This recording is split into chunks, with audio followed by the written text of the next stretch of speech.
Hello दोस्तों, welcome back to my channel. मैं जोया और आप देख रहे हैं माय यूट्यूब चैनल। कैसे हैं आप सब। देखिए, आज हम जो चैप्टर पढ़ने वाले हैं वो चैप्टर नंबर 7 है, क्लास 12 का। ठीक है, और ये हमारा पार्ट 3 होने वाला है। इससे पहले हमने जम्मू कश्मीर के बारे में पार्ट 1 में और पार्ट 2 में पंजाब के बारे में हमने पढ़ चुके हैं। उसके बारे में हमने सारी बातें डिटेल में जान चुके हैं। और उसमें से आई होप आपको अच्छी तरह से समझ में आई होगी। और आगे भी आपको कोई भी अगर उसमें से कोई समस्या आई हो तो आप मुझसे पूछ सकते हैं। अगर आपने वो वीडियो देखी है तो मैं आपसे एक सवाल पूछना चाहूँगी, जिसका जवाब मुझे कमेंट में चाहिए कि इंदिरा गांधी की मृत्यु कब हुई थी और किस ऑपरेशन के थ्रू हुआ था। ये आप मुझे एक नंबर के क्वेश्चन में पूछे जाने वाला सवाल है और आप मुझे इसका जवाब कमेंट में बताएंगे। ठीक है, और अब हम जो पढ़ने वाले हैं वो द्रविड़ आंदोलन है। अच्छा, द्रविड़ आंदोलन जो है, इसका नाम सुनते ही मन में कैसा ख्याल आता है। मन में ये ख्याल आता है कि हाँ, ये तमिलनाडु में भाषा को लेकर किया गया आंदोलन था। लेकिन इसके पीछे बहुत बड़ा कारण था। इसके पीछे बहुत बड़ा कारण ये था कि तमिलनाडु के जो लोग थे उनको अपनी संस्कृति को बचाना था। ठीक है, उनका मानना ये था कि जो हमारी हमारी भाषा है वो हमारी संस्कृति से रिलेटिव है, तो हमें अपनी भाषा को नहीं, अपनी भाषा के अलावा कोई और भाषा नहीं बोलनी। हाँ, और उसके बाद अपनी संस्कृति को वो आगे रखना चाहते थे।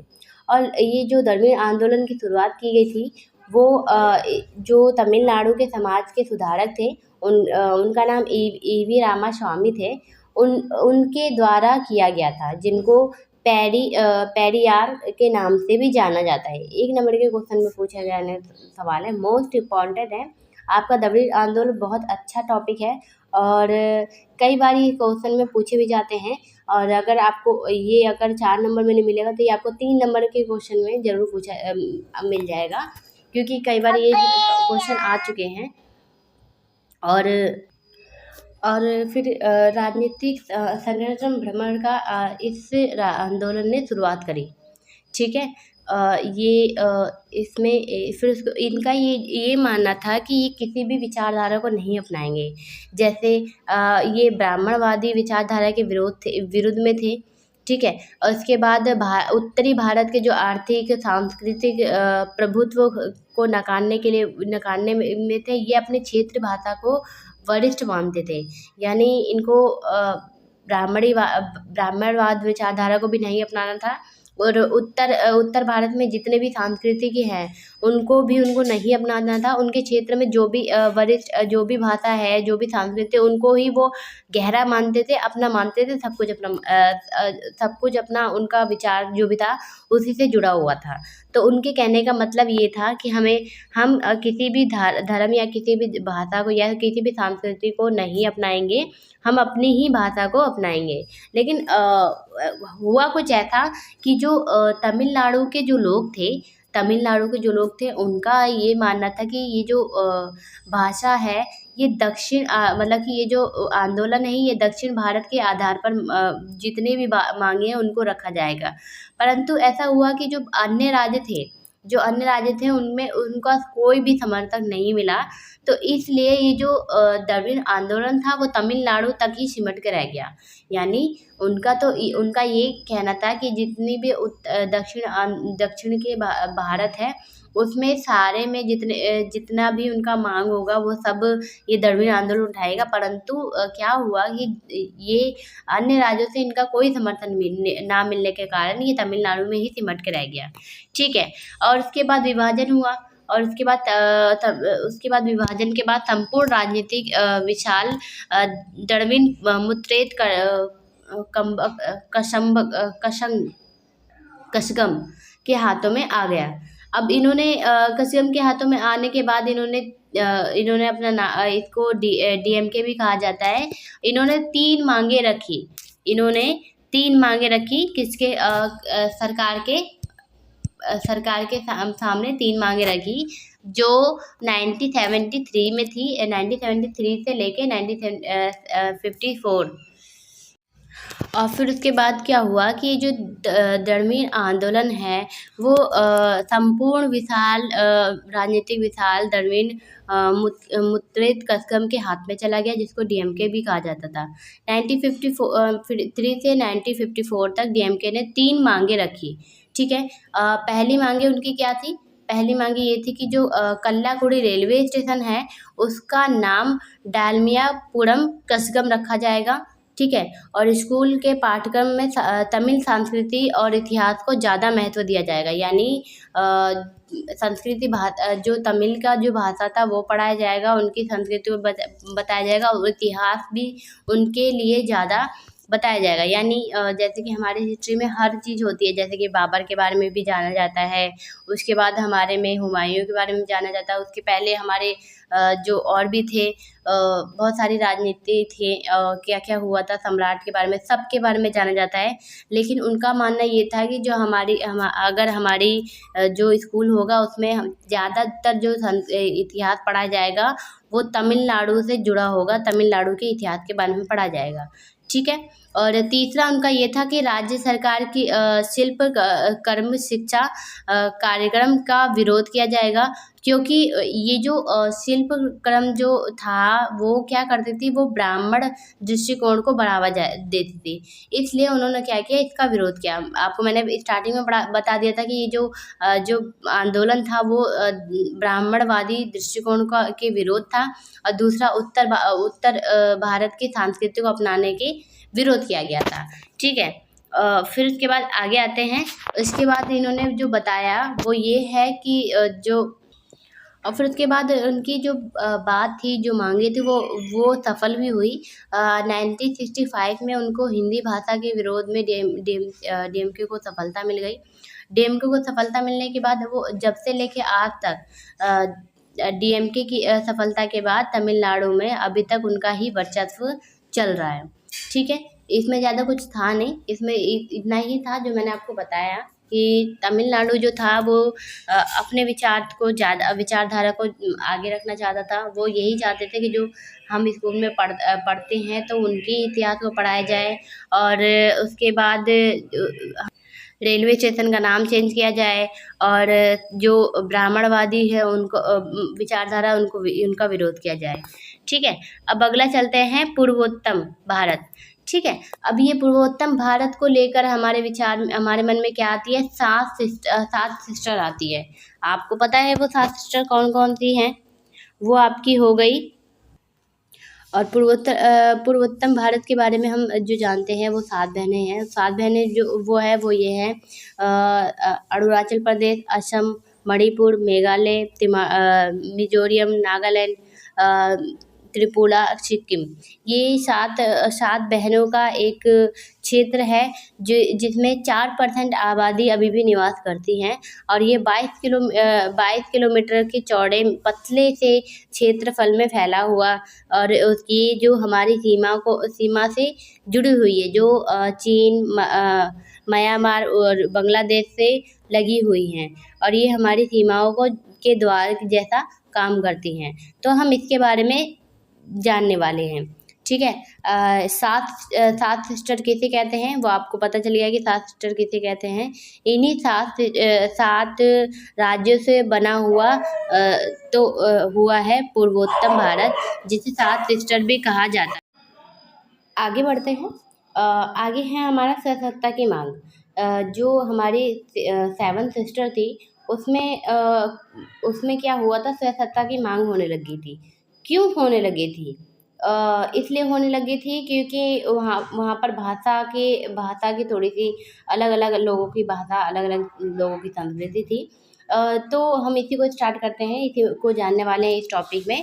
सबसे पहले ये है, जब आज़ाद हुआ था देश हमारा, तो उस टाइम पे मिजोरम, मणिपुर और त्रिपुरा को छोड़कर बाकी सारे जो जितने भी राज्य थे वो सब असम कहलाते थे, ठीक है।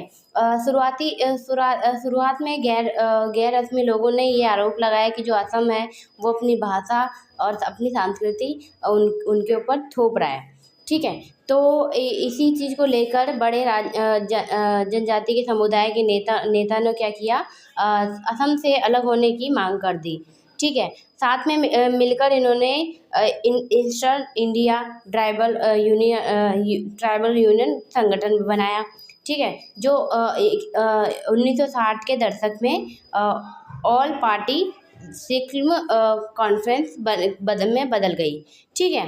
इन नेताओं ने मुख्य मांग रखी थी कि वो जो असम है उससे अलग होना चाहते हैं, और सब मतलब कि जितनी भी जनता है वो क्या चाहती है, वो असम से अलग होना चाहती है, ठीक है। और इनकी मांगों को देखते हुए केंद्र सरकार ने क्या किया, केंद्र सरकार ने सभी को अलग अलग राज्यों में बांट दिया। जैसे कि बांटने के बाद उन्होंने मेघालय, मिजोरम, अरुणाचल प्रदेश का निर्माण करा, ठीक है। अब इतना होने के बाद भी क्या हो रहा था, जो ये अलग होने की मांग थी ना, वो ख़त्म नहीं हो रही थी।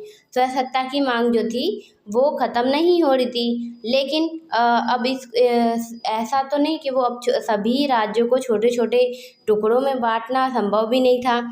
अब इसके लिए सरकार ने क्या किया, सरकार ने जो मतलब कि वहाँ के जो असम के जो कुछ लोग थे, जो वहाँ के जाति थे, उनका जो बोडो, कार्बी और उसके बाद दिमसा जो राज्य के जो लोग थे, उन्होंने अलग राज्य की मांग करी। तो वो अलग राज्य मांग करने के लिए उन्होंने क्या किया, वो इकट्ठे हो गए, वो एकजुट बना लिया उन्होंने कि नहीं, हमें असम से अलग होना है, ठीक है। तो अब ऐसा तो सरकार नहीं कर सकती थी ना कि वो अभी इतना उन्होंने 7 सिस्टर बनाने के बाद भी वो और भी क्या करे, और भी बंटवारा करे, और भी राज्य, छोटे छोटे राज्य बनाए, ठीक है। तो अब इसके लिए सरकार ने क्या किया, सरकार ने फिर अब राज्य सरकार ने, केंद्र सरकार ने, उन्होंने क्या किया, इनकी मांगों को देखते हुए उनको संतुष्ट कराने के लिए कुछ अन्य प्रावधान शुरू कर दिए। उसमें उन्होंने करबी और दिमदा समुदाय को जिला परिषद के अन्य सत्ता में बोडो राजनीति को अलग दर्जा दे दिया। मतलब उनका ये था कि उन्होंने असम में ही रखने के बाद, लेकिन उनको अलग से दर्जा उन्होंने दे दिया, ठीक है, ताकि ये जो मांग है वो शांत हो जाए, ठीक है। इतना समझ में आया आपको? हमारी जब देश आज़ाद हुआ था, तब असम में ही सारे राज्य थे, त्रिपुरा और उसके बाद मिजोरम को छोड़कर। अब आगे बात करते हैं अलगाववाद और आंदोलन। अलगाववाद का आंदोलन क्या था, अलगाववाद आंदोलन क्या था, किसके लिए किया गया था, ये जानेंगे हम। वो मिजोरम और नागालैंड जो थे ना, उसमें बहुत लंबे समय तक अलगाववाद की मांग चलती रही, ठीक है। तो उसके लिए बात करेंगे।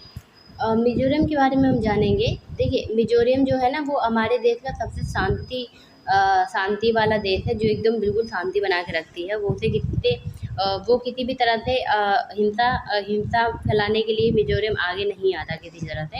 लेकिन उस समय कुछ ऐसा हुआ था कि जब आज़ादी के बाद का समय जो था, मिजो परिवर्तन क्षेत्र में असम के भीतर एक स्वसत्ता की जिला बना दिया गया था। परंतु मिजो लोग जो थे, उनका मानना ये था कि वह कभी ब्रिटिश इंडिया में कभी उन्होंने भाग ही नहीं लिया। तो वो भारतीय संघ का कोई भी नाता नहीं है उनका। मतलब जैसे उनका कहना ये था कि जो ईस्ट इंडिया कंपनी थी, जो ब्रिटिश इंडिया थी, उनमें मिजोरम के जो लोग थे, उन्होंने कभी भाग नहीं लिया। तो भारतीय संघ जो है उसका भी उनका कोई नाता नहीं है, ठीक है। अब क्या होता है, 1959 में परिवर्तन इलाके में भारी, और असम की जो सरकार थी, उनको इस आकार के प्रबंधन को करने में असमर्थ रही। मिजो लोगों में जो गुस्सा था वो बढ़कर वो लालडेंगा के नेतृत्व में एक उन्होंने गठन बनाया, जिसे मिजो नेशनल फंड कहा जाता था। ये मिजो नेशनल फंड जो है 1966 में आज़ादी के मांग को आगे बढ़ाते हुए स्वतंत्र भारतीय की शुरुआत की। इस तरह भारतीय सेना ने विरोधियों के बीच लगभग 2 हफ्ते तक संघर्ष चला था, ठीक है। तो ऐसा हुआ था कि जब इन्होंने पहले बोल दिया था कि जब हम ब्रिटिश इंडिया के साथ कोई भी हमारा भाग नहीं था, तो हम भारतीय संघ में हमारा कोई भी नाता नहीं है। ठीक है। तो उन्होंने अपने गुस्सा को कायम करने के लिए, अपनी बात को मनाने के लिए उन्होंने लालडेंगा के साथ एक गठन बनाया जिसे मिजो नेशनल फ्रंट कहा जाता है। इस गठन के बाद उन्होंने क्या किया, 1966 में आज़ादी की मांगों को लेकर बहुत बढ़ावा दिया, सशस्त्र अभियान शुरू करा उन्होंने, ठीक है। और उसके बाद भारतीय सेना विरोधियों के बीच लगभग 2 हफ्ते तक संघर्ष चला था। लेकिन ये जो संघर्ष चला था, इसकी वजह से जो मिजो के जो फैमिली थे और उसके वहाँ की जो एरिया थे, वहाँ पे उन लोगों को बहुत ही प्रभाव पड़ा था, ठीक है। और इसी बहाने पूर्व पाकिस्तान में मिजो के विरोधियों ने अपना ठिकाना बनाया। मतलब कि जो पूर्व पाकिस्तान अभी हमारा जो है वो पश्चिम बंगाल है, आप जानते होंगे वो हमारा पश्चिम बंगाल बन चुका है। तो उस टाइम पे हमें पूर्व पाकिस्तान कहते थे। तो उसके बाद क्या हुआ कि उन्होंने जो अपना विरोधी थे उन्होंने क्या किया, अपना ठिकाना वहीं बना लिया, ठीक है। लगभग 2 हफ्तों तक ये संघर्ष चलते हुए जनता को बड़े स्तर पे हानि पहुंची थी, ठीक है। अब जब हानि पहुंची और सरकार तक बात नहीं पहुंच रही, तो इस वजह से जो जनता थी उनका गुस्सा और बढ़ गया। और फिर जब गुस्सा बढ़ गया तो उनका जो समय के साथ साथ क्या हुआ, समय के साथ ये जो समस्या थी, ये जो मांग थी, वो और बढ़ती चली गई, ठीक है। और इसी समस्या को देखते हुए राजीव गांधी और लालडेंगा के बीच एक समझौता हुआ, शांति का समझौता। किसमें हुआ था, 1986 में, ठीक है। इस समझौते से मिजोरम को पूर्व राज्य का दर्जा मिल गया, ठीक है, और विशेष अधिकार भी दिया गया था उसे।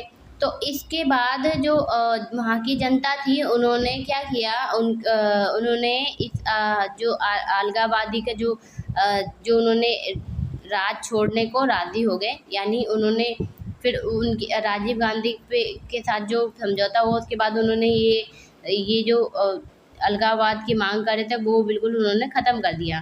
और जब से लेके आज तक हमारे जो मिजोरम है, मिजोरम पूर्वोत्तर, उसमें सबसे अभी तक शांति बनी है। और वहाँ के लोग वहाँ की कला साहित्य को लोगों को बहुत अच्छी तरह से भली भांति जानते हैं। तो ये हमारा मिजोरम था, इसमें ज़्यादा कुछ नहीं था, छोटा सा टॉपिक है ये। और इसके बाद हम अगला जो है वो नागालैंड है, ठीक है। ये हमारा नागालैंड भी बहुत ज़रूरी है। इसमें से ये सब 2 नंबर में आपके पूछे जाने वाले सवाल हैं। और आपके 2 नंबर के पूछे जाने सवाल में से आपको इनमें से कुछ भी आ सकते हैं जो आपको सही लगे, उसमें से ये है। तो कभी-कभी ऐसा भी होता है कि या तो मिजोरम के बारे में बताए या तो नागालैंड के बारे में बताए। तो ऐसे भी क्वेश्चन आ जाते हैं 2 नंबर में, तो आप उसको कर सकते हैं, ठीक है। अब क्या हुआ, नागालैंड में क्या होता है कि जो नागालैंड के कुछ भाग के कुछ लोग थे, जैसे कि जिन्हें फिजो कहा जाता था। तो इन्होंने क्या किया कि अपने आप ही उन्होंने अपने मन से ही भारत से अलग होने का और आज़ाद होने का घोषणा कर दिया। उन्होंने अपने आप ही घोषित कर दिया कि नहीं, हम भारत से आज़ाद हैं, भारत में हम नहीं हैं शामिल।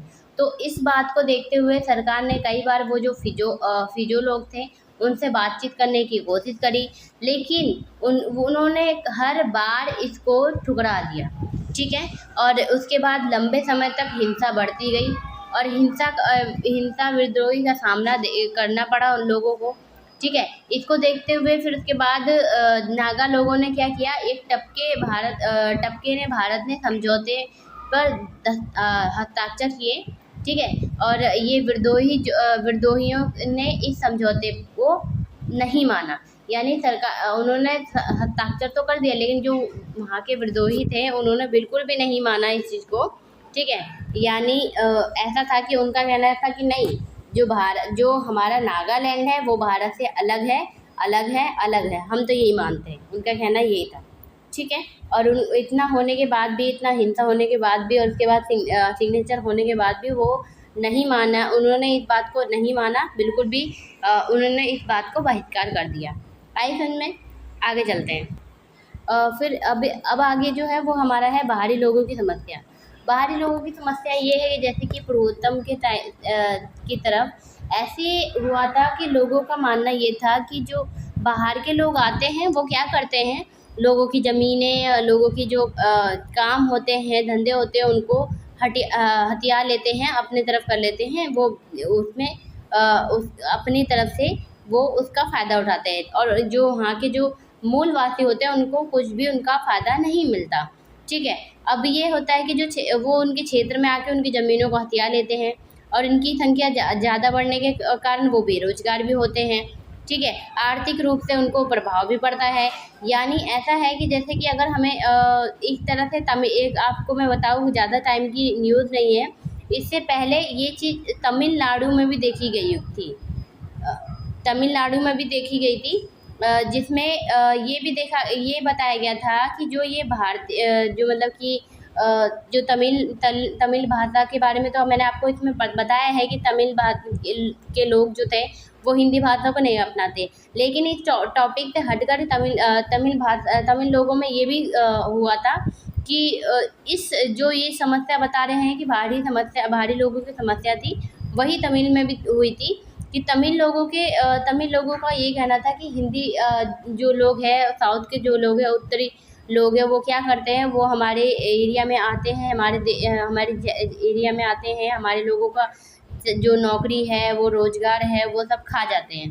ठीक है, तो इसके लिए उन्होंने भी बहुत विरोध किया था, संघर्ष करा था और ये हम आगे के चैप्टर में हम पढ़ने भी वाले हैं, तो आपको अच्छी तरह से समझ में आएगा। और ये उसके अलावा भी अभी भी ये चीज़ का विरोध तमिल के लोग करते हैं कि उनका मानना है कि हमारे यहाँ पे कोई भी व्यक्ति आता है तो उनका आना हमारे आर्थिक व्यवस्था को प्रभावित करता है। और इसी तरह से ये जो पूर्वोत्तम के क्षेत्र थे, वहाँ पे भी ये समस्या देखा गया था।